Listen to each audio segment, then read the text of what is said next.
Jai Shri Ram. Namaskar, Jai Shri Ram. That is the most common way in which the name of Lord Ram, Goddess Sita, is invoked in daily life in India. In the Hindu epic Ramayana, Lord Ram returns home to Ayodhya after 14 years of Vanvas or exile. His arrival marks the unprecedented joy and celebration among the masses. Yes. Today, the same sentiment prevails in the temple town of Ayodhya and among the followers of the faith in the country and the world. It is a day of consecration of the Ram temple. Pran Pratishtha ceremony will be performed. Yes. Special ritual that involves invoking the deity as an idol, imbuing with sacred or divine essence. I'm Shubhendu Ghosh with my colleague Sakal Bhatt. And Prime Minister of India, Narendra Modi, will be participating in the rituals. Unprecedented, historical, and this cannot get bigger than this, as we all here at DD India feel absolutely blessed to bring to you not only the live visuals from Ayodhya, we'll be cutting across to Ayodhya Dham, Ayodhya in a short while from now, but also this very special broadcast, Ayodhya Dham celebrating Lord Ram. And Shubhendu, it's the final countdown for those 84 seconds at the stroke of 12:20 p.m., 32 seconds, when the Hindu deity Lord Ram, and that moment, the auspicious micro moment of the consecration of the idol of Ram Lalla and the Sanctum Sanctorum of Ram Mandir. Not only India is watching that moment, but I think all across the globe, especially the Indian diaspora. Absolutely, and we get you this historic moment, these visuals. We'll also deliberate with our guests, with our correspondent, the values that Ram stood for, the humanity that he represented. All of that and much more. Let's begin with the top stories. Holy Indian city of Ayodhya is ready and all set to welcome Lord Ram in a grand consecration ceremony. India's Prime Minister Narendra Modi to lead the auspicious consecration ceremony of Ram Lalla idol at the Lord's birthplace in Ayodhya.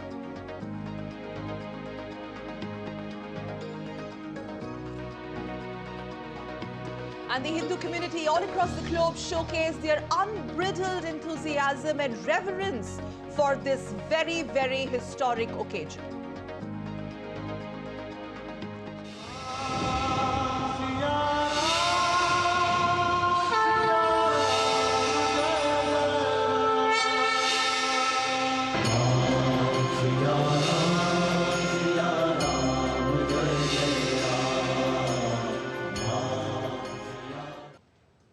And in a short while from now, India's Prime Minister Narendra Modi will lead the nation in this historic ceremony.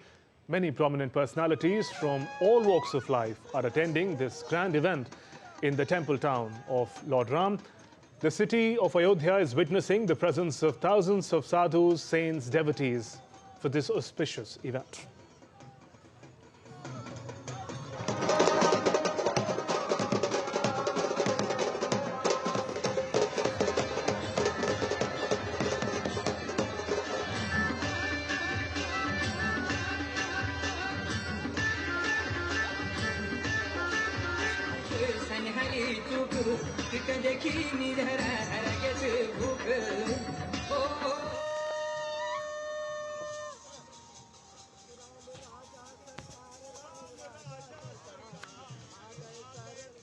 And a very captivating musical extravaganza to mark the momentous occasion for every Indian, bringing together people from diverse traditions to celebrate the consecration ceremony of Lord Ram has been put in place. We have this detailed report for you.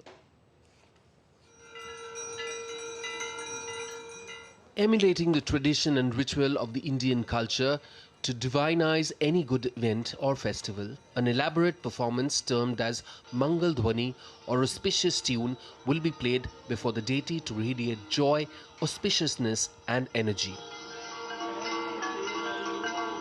Immersed in joy and devotion, the majestic Mangal Dhwani will reverberate in the temple complex on January 22 during the consecration ceremony of Lord Ram in Ayodhya. The mega musical composition will focus on the diversity of Indian culture, tribal representation and inclusivity of traditions.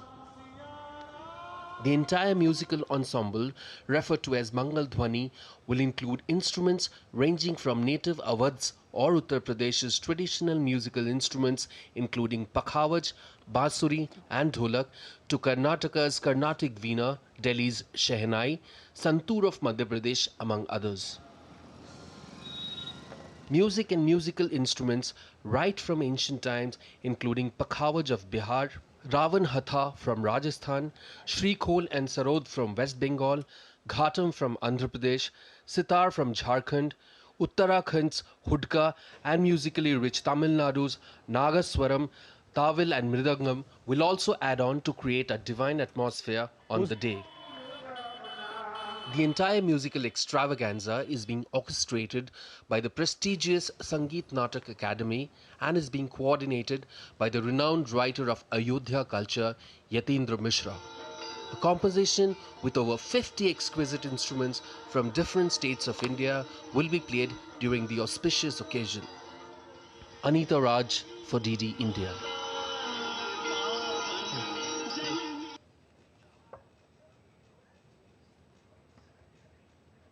And our correspondents are joining us from all across the country, also some from different parts of the world as well. Shyama is joining us from Mumbai and DV Vinod is joining us from Dubai.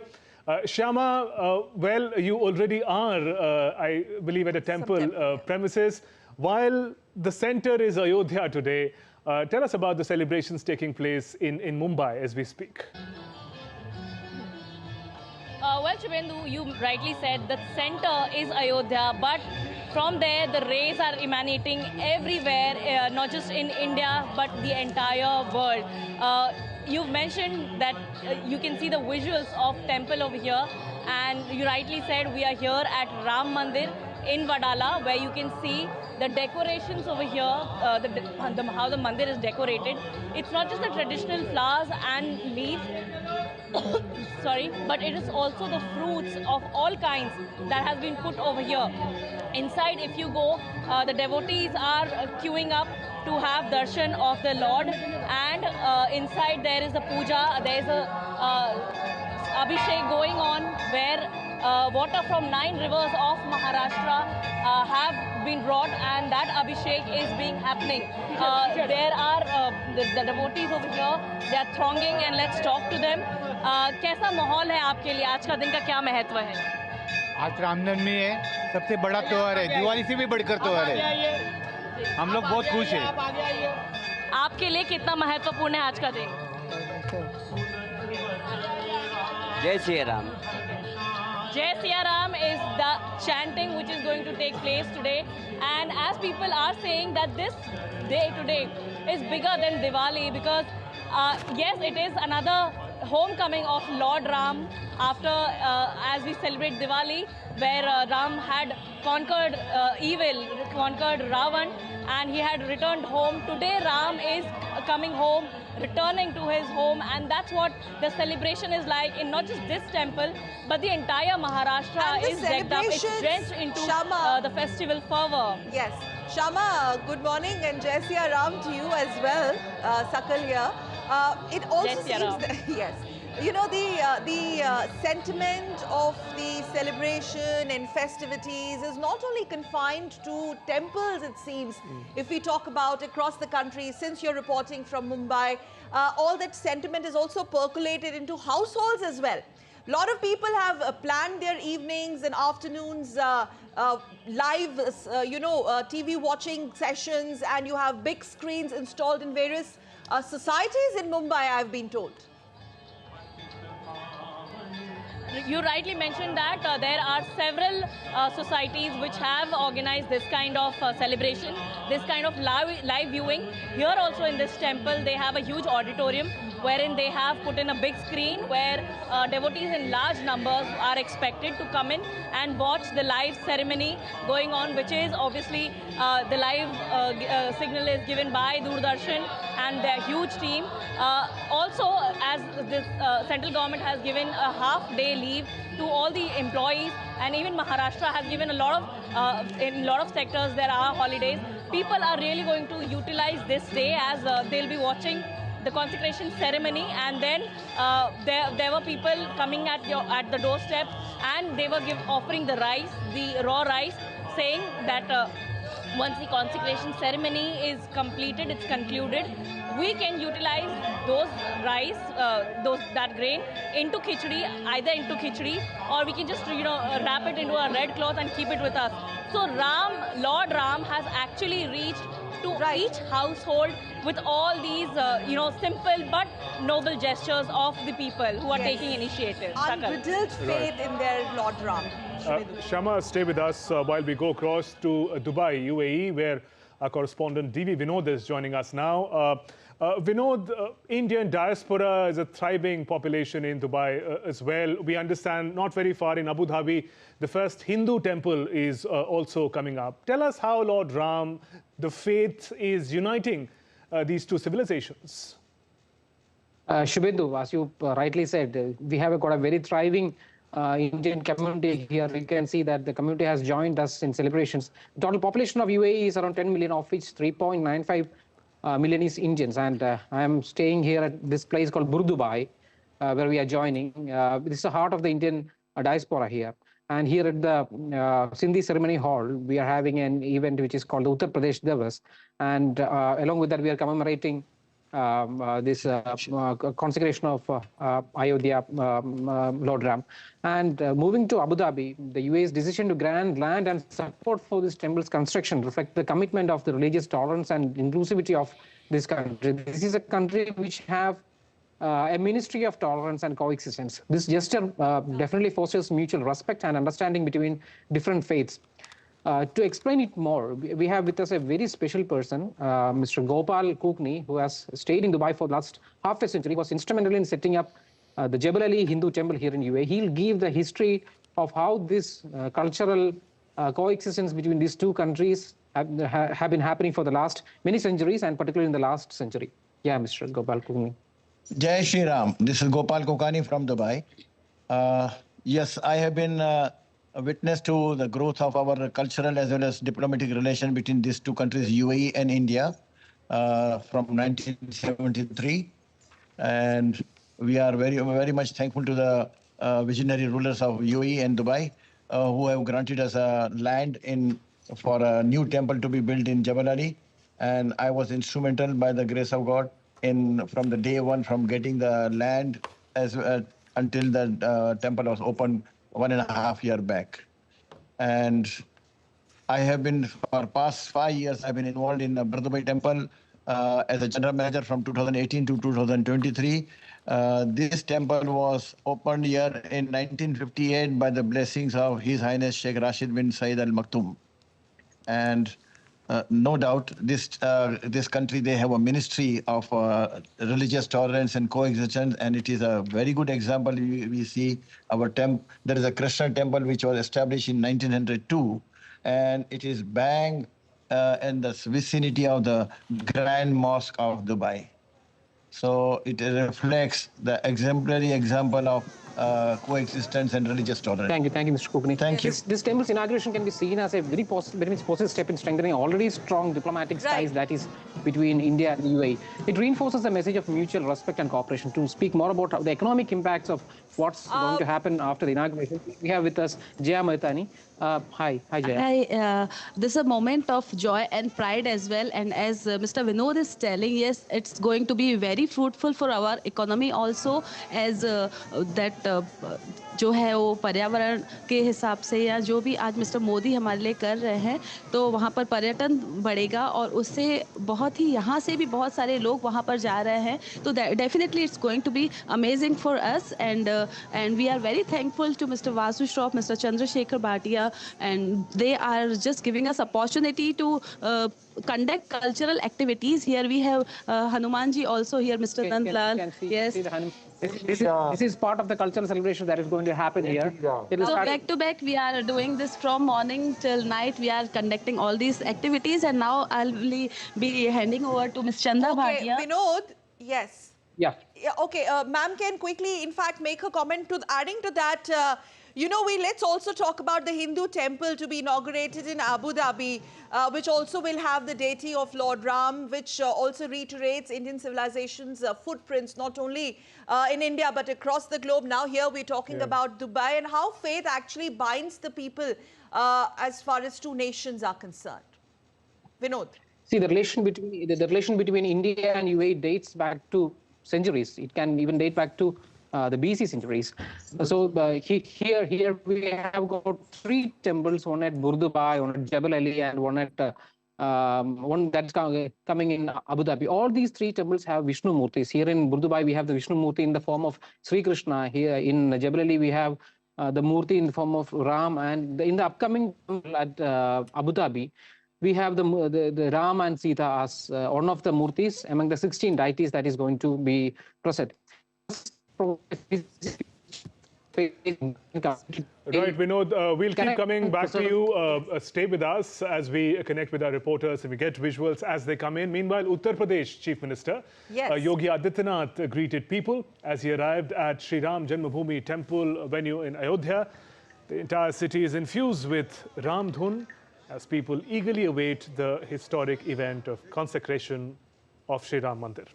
In fact, if you speak to the Ayodhya Vasis or the natives of Ayodhya, well, they say that this wouldn't have been possible because we have the Prime Minister Narendra Modi and the Chief Minister Yogi Adityanath's unflinching support and determination, which has finally culminated to this day, that is today.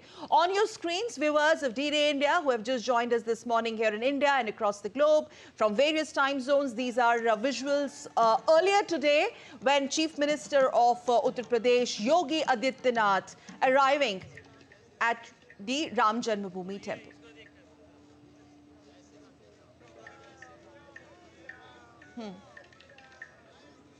And Dr. Indranil Basu Ray from University of Memphis, Tennessee, United States, join us today. Dr. Basu Ray, warm welcome. Good morning from India. How are you observing this moment when the entire world is looking at Ayodhya for the consecration of the temple? Well, I think it's a tremendous moment. It's not only a tremendous moment for India, it is a tremendous moment for the entire civilizations. You have to understand that Rama is not just a deity, just a god, just a king. Rama is the epitome of everything divine in a human being. So it doesn't matter what culture is it, what religion is it, what thought process is it, it is a landmark for the entire planet. And I don't know how many of us in India or in Bharat knows, Rama is possibly one of the most studied figures, some of the most top universities in the world, whether it's Harvard, whether it's Emory, there's been study on Rama. And Rama depicts the epitome of divinity in a human being. So it's important to understand the Hindu religion, the core of Hindu religion, so Advaita Vedanta, that clearly says that you don't have to have a heaven, you don't have to have a hell. You can create a heaven or a hell here on earth itself, based on your behavior. The only person known in entire Indian history and mythology to have done that is Rama. Yes. Throughout his entire life, his behavior with his mother, his behavior with his own father, who had to send him to the jungle for 14 years, his behavior with his brothers, his behavior with his kingdom, with people who followed him. Everything marks with how a divine person should behave with another human being. That's where Sri Ram is. As most of you possibly know, starting from the Times Square in New York to New Jersey to Chicago, there has been a massive turnout of people. And remember, these are not only Indian Americans. There are hundreds and thousands of Americans who, some of them have never been to India. Some of them does not know about the Indian or the Hindu culture. They are of different religion. Dr. Basu. The reason is, I can see a small portrait of Swami Vivekananda behind you. A century ago, he comes to the United States of America, introduces the Hindu faith and what it stands for. And today we're witnessing the Ayodhya temple that famous inauguration. speech in Chicago. How do you connect the two? How has the faith, the message, the values spread amongst people in the US, not just Indian, but others as well? No, that's a very good, very, very excellent question. So yeah, so let me start with saying this. I think in the last 200 years, after Vivekananda came to the West, and the amount of press he got, this is for the first time in the history of India and America, is Indian program getting this much of press all over America. Whether it's in each city, whether it's the top papers, whether it's New York Times, Washington Post, no other Indian event has got this. Why? So what Vivekananda did, he completely changed the concept of a religion. Our religion concept in Western nations has been following a particular thought process of what is a cult. What Vivekananda said for the first time is Hinduism or Advaita Vedanta doesn't have a fixed God, doesn't have a fixed prophet. The whole universe is a democratic, it's multiple universe. There are multiple universes. So you'll be surprised to know that some of the topmost people who believe in Advaita Vedanta are some of the topmost nuclear scientists in America, some of the topmost physicians. Because this is one religion which does not tell you you have to do this or you have to do that, you have to follow this God, you have to follow that God, you have to go to temple every day. I'm a scientist, I'm a physician, I don't go to temple, but I've been meditating for the last 30 years. Because that's what I believe is the best way to go to the God. Dr. Basu, that is the... Yes, I mean, there's so much that we really want to talk to you. Also, I mean, the visuals from Times Square and elsewhere in United States of America have been extremely overwhelming. The kind of saffron splash we get to see at the iconic Times Square and other iconic locations in US. What do you think is the larger message? So the larger message is that in these times of financial distress, there are two set of wars going on, one in Ukraine, one in Gaza. Millions of people are dying. We need to bring a religion we have which superstar, I'm sorry, I'm interrupting you for a second. Sure. Amitabh Bachchan there with Anil Ambani, industrialists and others. And I think, if I'm not mistaken, that is Arun Govil, who played the legendary role of Ram in the epic serial Ramayana of Doordarshan. Along with other celebrities there, Amitabh Bachchan being greeted, and he's also greeting the Ayodhya Vasis and other invitees, guests there. That makes it special for the Doordarshan family as well, our association with and Union Minister Ravi Shankar Prasad, yes. Series, Ramayana, and there in the visuals, you see a special guest, Amitabh Bachchan, iconic film star, his family, Anil Ambani, industrialists. There are also politicians who are wearing who's who from different walks of life are all congregating. Some 8,000 to 10,000 special guests are going to be participating in this mega inauguration of Sri Ram Temple in Ayodhya. And we'll be getting you visuals, updates as they come in. We're also connecting with our reporters, our guests from all across the country and the world. We'll just check if Dr. Basu is still with us. Are you with us, sir? Yeah, I'm with you. I'm with you. Please you continue. Complete the points that you were telling us about the manner in which United States is the larger message celebrating. I said what Shakalji has said, that's a really good point. You see, why is this? The saffron, everybody getting excited with this incident. The reason is very simple. You see, people are troubled with multiple wars. People were troubled with division. So this is one religion that has never divided people, that has never killed anybody to change their religion, that has never forced anybody to change their opinion. Everybody with their own opinion is as close to God as you and I are, without having us forced anybody on anything. So it's time, the whole world is looking towards this. You'll be surprised to know a lot of people of even other religion, they look up towards the Eastern philosophy, look up to meditation to have more peace in their life. They look up to have a lifestyle which will help them live a more peaceful existence in this world, which is filled with epidemics, filled with wars, filled with divisiveness amongst people. I think that is what is resonant in this creation of Rama. It's a civilizational change. It is not the consecration of a single temple or a simple god or a single thought process. It's a consecration. Yeah, it's a consecration of being one. The whole universe is one. The whole planet is one. And there are no twos. That oneness is shown by Ram. I mean, when he meets Ravan's wife, he calls her mother. I mean, see that man, the man whose wife was taken away, he fought wars, he spent so many killing, he had his own people were killed, so many people of the Hanuman Sena was killed. But when his wife comes to meet him and say, I just wanted to see who was that great man who had the guts to fight my husband, Ram bends in front of her. This is divinity. This is what we should learn in today's world, where there's so many division, so many fight. I belong to this caste, you Mr. belong to Basu, that caste, I belong to this yes. religion, you belong to that religion. Divine meeting divinity is also, I mean, that's what when we talk about the life and times of Lord Ram. We're going to continue this conversation with you, the takeaways and the learnings and the values. Mr. Basu, we'll request you to please stay with us. Meanwhile, let's also show our viewers from Panchavati in Maharashtra to Lepakshi in Andhra Pradesh. Let's now take a look at India's Prime Minister Narendra Modi's temple visits in 4 states ahead of the consecration ceremony that actually traces the trail and sequence of events connected with Lord Ram in the epic and legend Ramayana. Here's a report.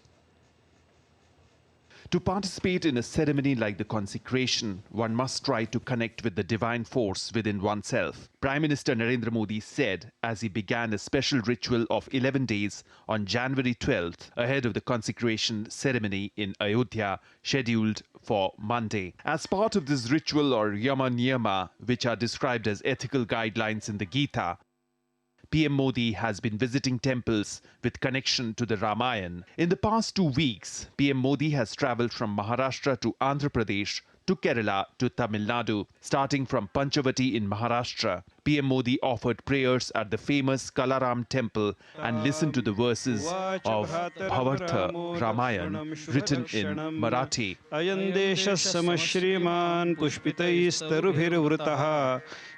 According to ancient epic of the Ramayana, Ram was sent in exile for 14 years. After the 10th year of exile, Ram, along with his younger brother Lakshman and wife Sita, lived for 2.5 years on the northern bank of the Godavari near Nasik.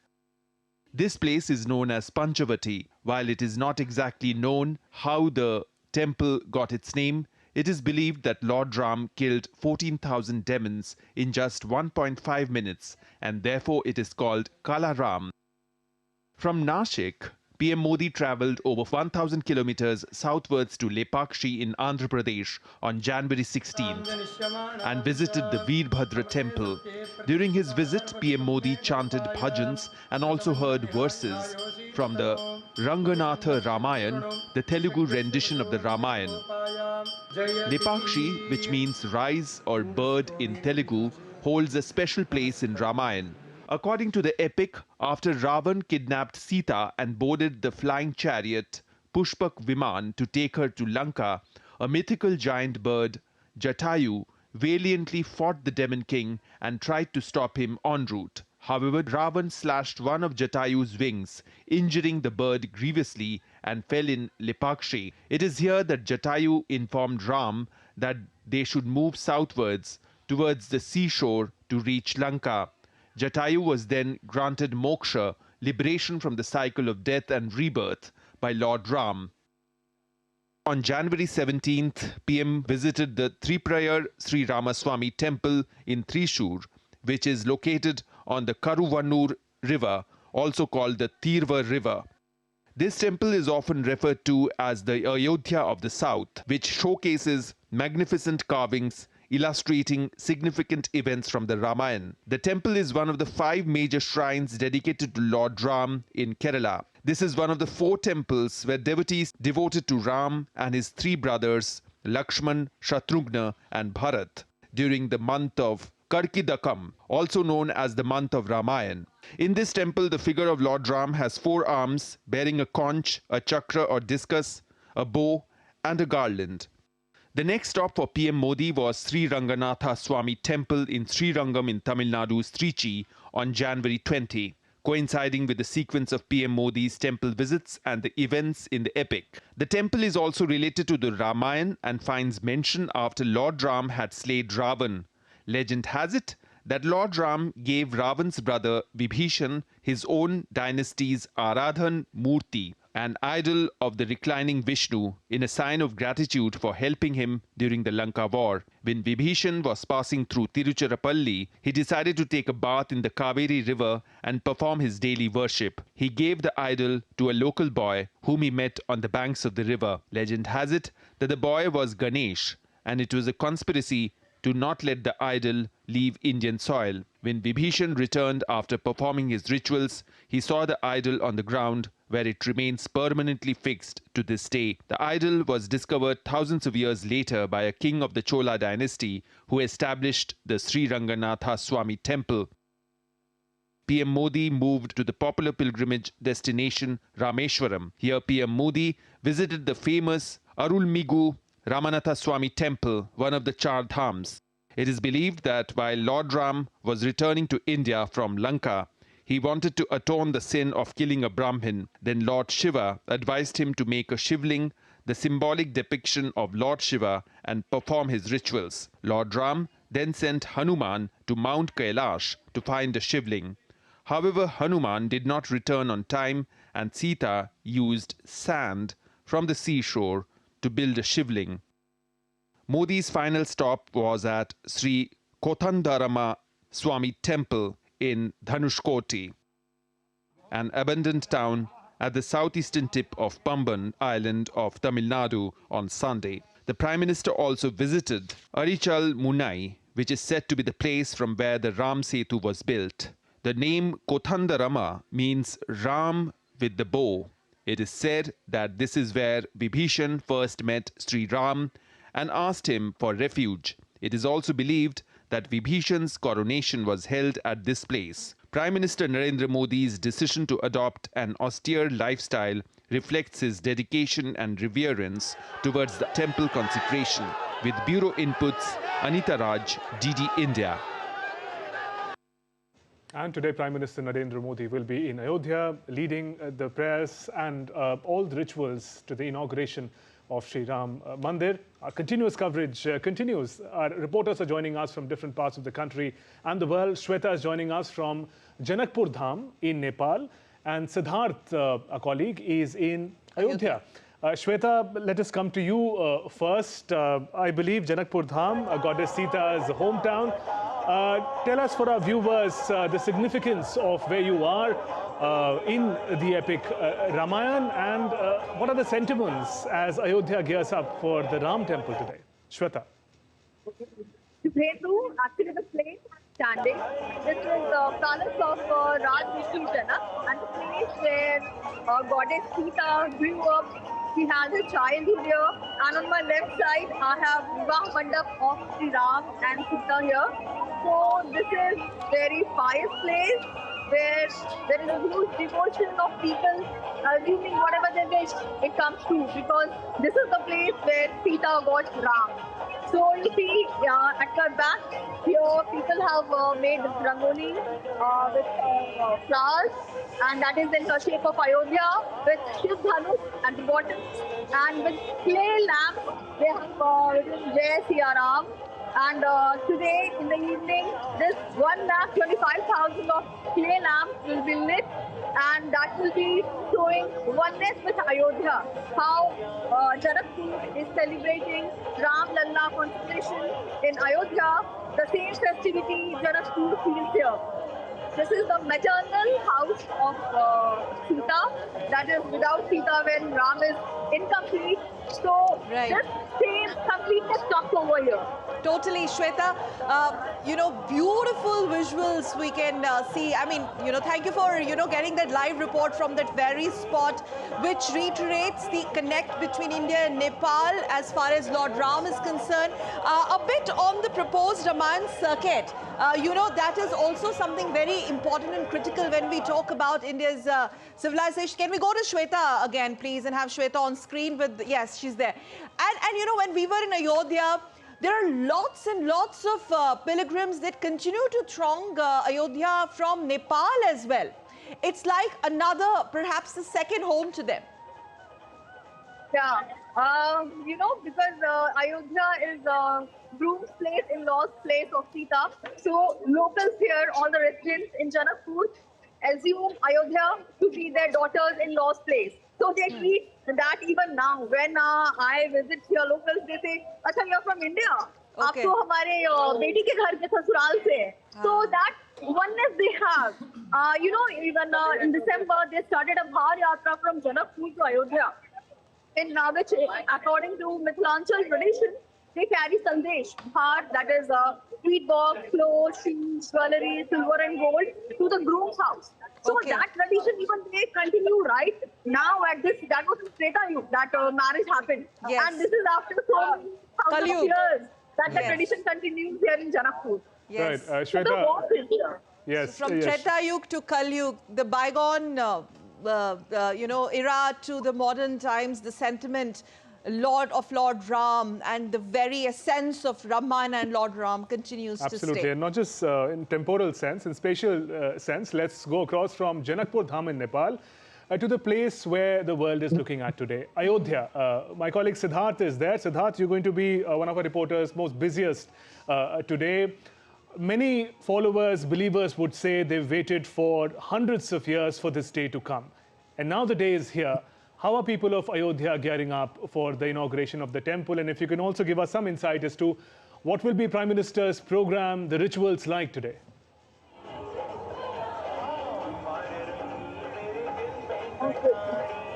Well, first of all, a very good morning to you, Shubhendu from the temple town, Ayodhya. And now when it comes to mood here, it's nothing short of electric. You know, there's a unique, there's a palpable blend of anticipation, joy and spiritual fervor here in the temple town. And you know, the environment is just vibrant. As you can see behind me, the guests have started coming to the venue, and all these cars you can see, you know, on the streets who are coming are the ones who are invited for this historic occasion, which is set to be unfold, in few hours to come. You know, and this is the route, Shubhendu, which straight out goes to the Ram temple here. And I'm here on the streets, and people are just, you know, waiting for this historic moment to unfold. There are dance performances also happening as well, as you can see, you know, as the guests are arriving here in the temple town, Ayodhya. You know, I think it's a different level of environment altogether, yes. As everyone is waiting for this historic moment to unfold, the consecration of Ram temple. Now the wait is over. You know, the day has arrived. People are just, you know, they are standing, and, you know, with the smiles on their face, revealing many things.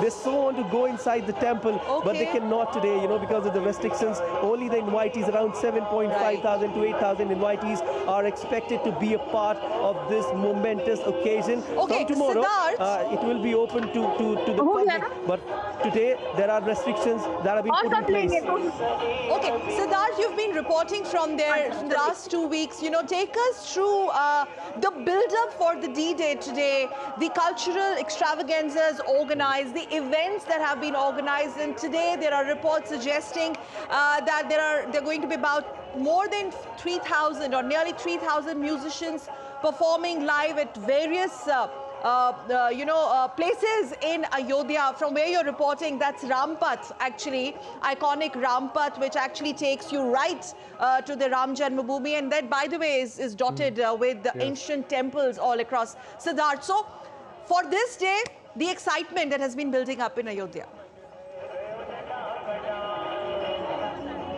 Siddharth. Well, definitely, Sakal, a very good morning to you too, you know, from the temple town. And excitement is just building up here, you know, as people, like I say, they are waiting for this, you know, historic occasion. You know, it's once in a lifetime opportunity to, for all those invitees who are there inside the Ram temple, and also for the people who are there who will be witnessing this momentous occasion. They'll be telling this, you know, in future that they were here when this historic moment was getting unfolded. But coming to you know, to the cultural programs that you were talking about, Sakal, since the time I'm here, it's been 7-8 days, and cultural programs have been continuously happening here as people. Yes. As people are jumping in joy, you know, people, you know, they have smiles on their face. They are dancing here on the streets of Ayodhya. The mood is absolutely amazing. You know, the cultural fests, they are going on. Yesterday, if I talk about, you know, as the sun sets here in Ayodhya, the entire region is covered with vibrant lights. Yes. You know, as people, were waiting for the big day yesterday. You know, as you can see, let's just look at the mood of the people. They are dancing. They have smiles on their face. You know, the cultural activities are going on. Guests have started arriving. All in all, it's a vibrant atmosphere here in Ayodhya. You know. Okay. Siddharth, you have a very busy day ahead today as well. Just continue to stay with us, and if possible, you can get some natives also to talk to us in some time from now. But I think we're going to Shweta now. Yeah, let's go across to Nepal, Janakpur Dham, where our correspondent Shweta is present. Shweta, I'm very keen to ask you, while there is, of course, such a close civilizational link between people of India and Nepal, the connectivity to Ayodhya has improved many-fold. Now there's an airport, the railway station, there is a bus line as part of the Ramayan circuit. What do people, devotees, say about that? The ease of connectivity with the home of Lord Ram and Sita. Subhendu, actually, you see, Government of India has supported Nepal in a way for transportation connectivity here.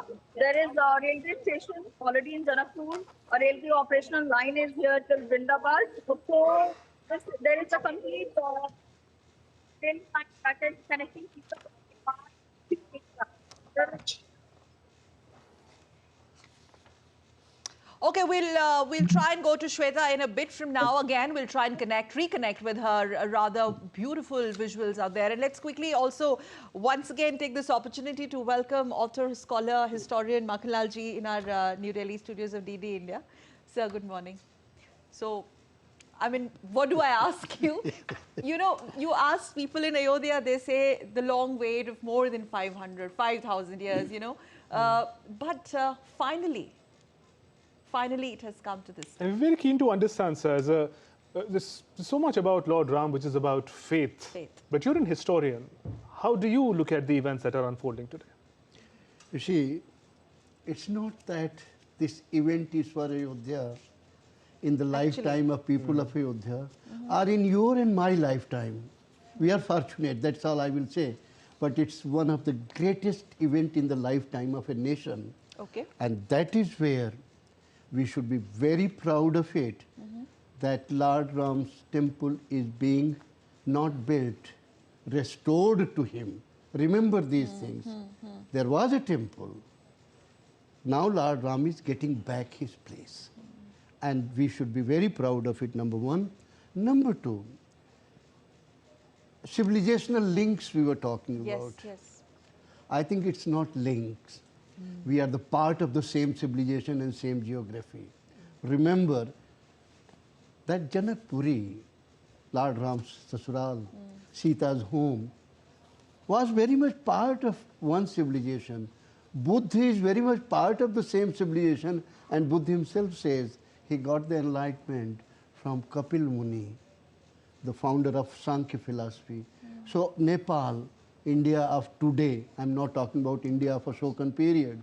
It's all part of one civilization. And the greatest message we can give today is patience, keeping the senses in control, and also the civilization value pays.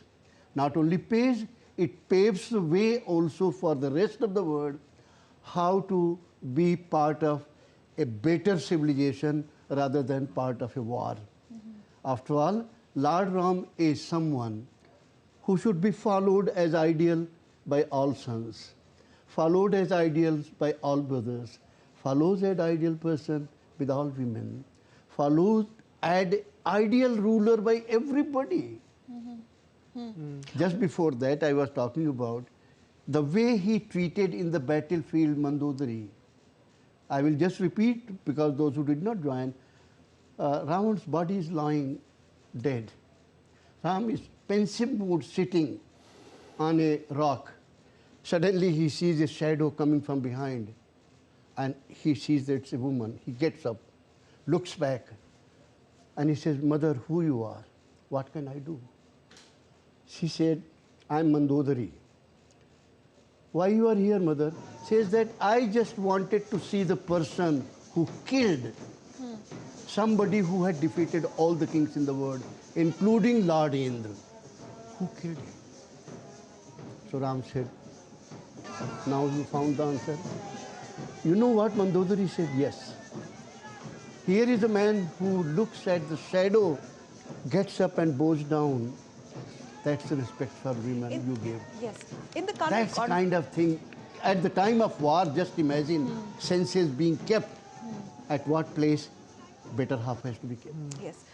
In the current context, in the modern day context, Professor what's the larger message that goes across, not only to India? You talked about the civilizational connects or links with Thailand, Cambodia, Indonesia, Nepal. We'll have discussion on that as well.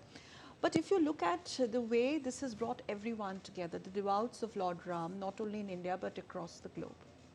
There are international scholars who have written about him, who have, you know, I mean, this transcends generations and this transcends continents as well. What is that connect? You know, that connect has just two words, Ram Rajya. And that Ram Raj includes everything. The reign of Lord Ram. The Lord Ram, Ram Raj, reign of Ram Raj, or follow the Ram Raj, principles of Ram Raj. You know, many say, especially the Ayodhya natives there, obviously because that connect that they have there, it's something you cannot describe in words. Ram Raj ki Vapsi. The return of Lord Ram's reign. That's what, when you said, what is the message for future? The return of Ram Raj.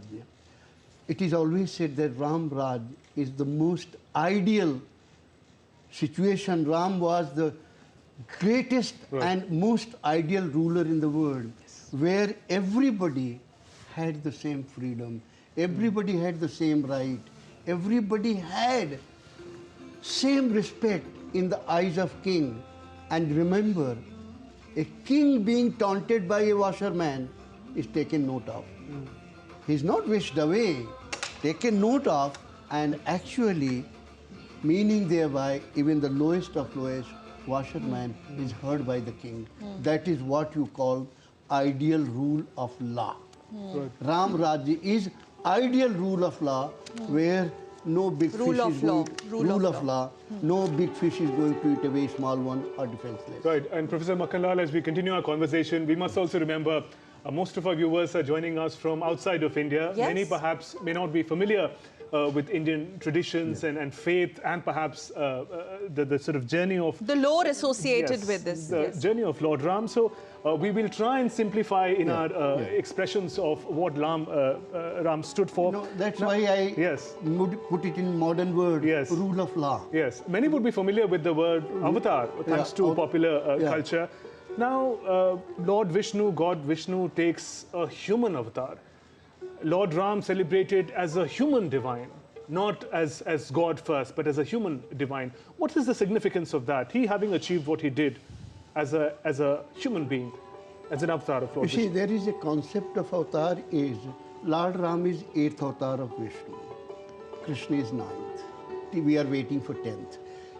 In the Hindu concept of things, it is there whenever there is deterioration in the human values, in the civilization values, in the rule of law. Lord Vishnu, the creator is Brahma, but he is the one who is ultimate authority, takes the avatar in different forms. So Lord Ram is 8th one, and he comes here to establish the rule of law, in the modern term if you want to say, establish the rule of civilizational values, establish the rule of human laws and human values, and he succeeded in that. That is why today, when you want to call the contribution of Lord Ram, you want to say Ram Rajya. But that is ultimate. But what makes it ageless? How is it that for thousands of years, the name of Lord Ram, what he stood for, remains as important as ever? What connects him through the generations? Always remember, truth and values are ageless. Everything else can disappear, but not the truth. Truth is transcending all the boundaries, all the ages, and also the values. And the vagaries of time and vagaries of time cannot affect the values and cannot suppress the truth. And that is what is the beauty of Ram Raj.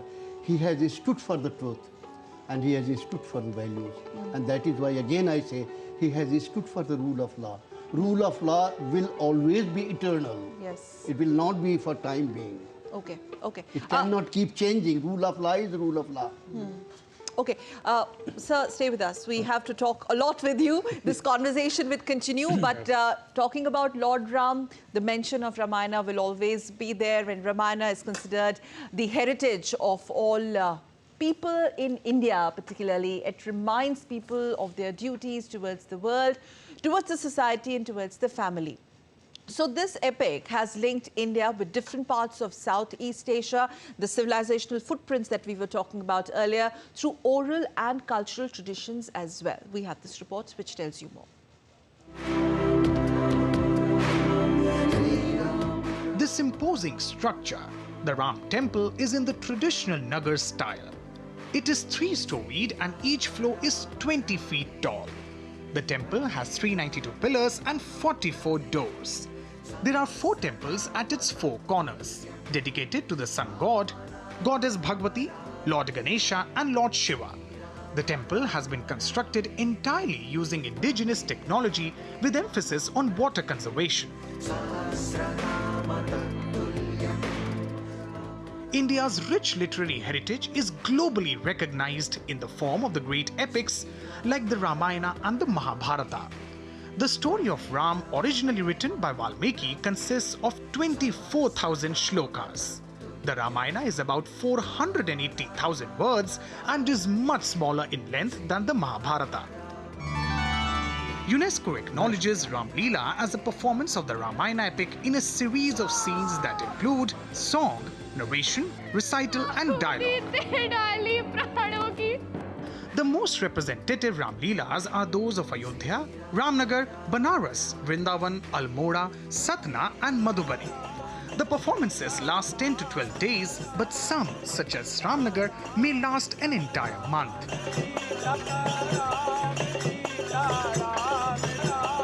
The story of the Ramayana binds the cultures of India and Thailand.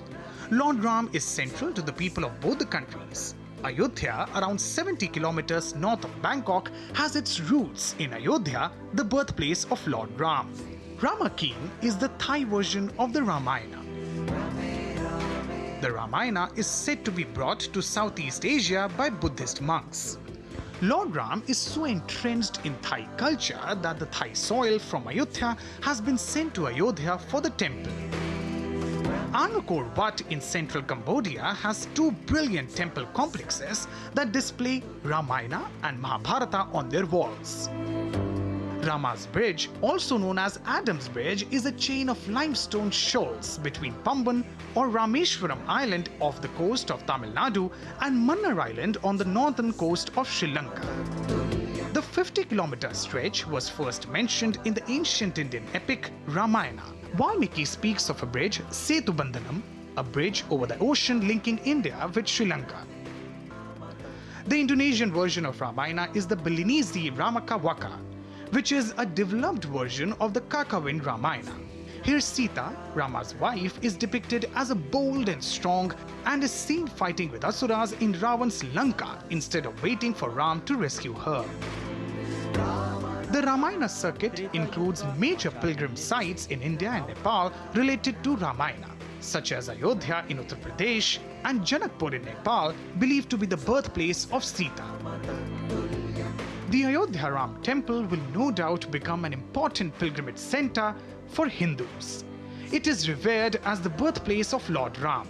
Also, as per Hindu cosmology, Ayodhya is believed to have existed since the Treta Yuga, the second age in the cycle of 4 yugas. Bureau Report, DD India. The story of how legacy of Lord Ram is beyond India as well, and as Professor Makkanlal, who continues to be in the studio with us, tells us that it's not just a civilizational link, it's a continuous civilization. In the 21st century, how do we understand this, Professor Makkanlal? We've been to Indonesia recently, and The national airline of Indonesia is called Garuda Airlines, again reference to, and there are references to and icons of Ramayana all over Southeast Asia just as well. To add to that, I'm sorry, I'm just the moment you land in Thailand, in Bangkok, you have this Sagar Manthan whole depiction that greets you right at the entrance. These icons all over. How do we see it? I have seen it right in the year it was placed there at Bangkok airport. And I can tell you one thing. We must not be surprised time and again, whether it is Thailand remains Buddhist, but Malaysia, Indonesia and other places, they have always been asked and they have again and again reiterated. We have changed our worship style. Puja paddhat badli hai. अपने grandfather or great grandfather, अपने ancestor नहीं बदले. We have not changed our forefathers. You cannot change. After all, it is genetics. So genetics cannot be changed. You can always change the way of you worship. If you can simplify for us this continuous culture but diversity of faith, all coexisting. Continuous cultural heritage values. Continuous your history, continuing your history.